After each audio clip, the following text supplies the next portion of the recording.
YCP అధినేత YS Jagan పై fire అయ్యారు మంత్రి ఆనం రామనారాయణ. ప్రముఖ పుణ్యక్షేత్రమైన తిరుమల తిరుపతి దేవస్థానంపై లేనిపోని ఆరోపణలు చేస్తున్నారని మండిపడ్డారు. వైసీపీ అధినేత నుంచి కార్యకర్త వరకు టీడీపీపై విషం చిమ్ముతున్నారని ఆగ్రహం వ్యక్తం చేశారు. బ్లూ మీడియాలో అడ్డగోలు రాతలు రాస్తూ తిరుమలని భ్రష్టు పట్టిస్తున్నారని నిప్పులు చెరిగారు మంత్రి ఆనం. ప్రతిపక్ష హోదాకి అర్హత రానటువంటి నాయకుడు ఇవాళ నేను ప్రతిపక్ష నాయకుడిని అంటాడు.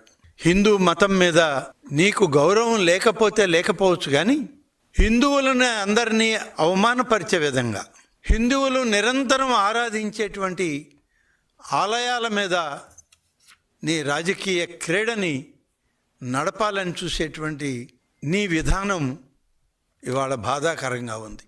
ఆధ్యాత్మికత ఉట్టిపడేటువంటి కైంకర్యాల పట్ల ఒక ద్వేషభావాన్ని ఇవాళ రాష్ట్రంలో ఉన్నటువంటి వైఎస్ఆర్ పార్టీ నాయకులు పైనుంచి కింద వరకు, ఆ పార్టీ అధ్యక్షుడి నుంచి కింది స్థాయి కార్యకర్త వరకు ఇవాళ దుర్మార్గమైనటువంటి పద్ధతిలో ఈ వ్యవస్థని నిరంతరం విమర్శల పాలు చేయడానికి ఒక ప్రయత్నం జరుగుతూ ఉంది. జరగనివి జరిగినట్లుగా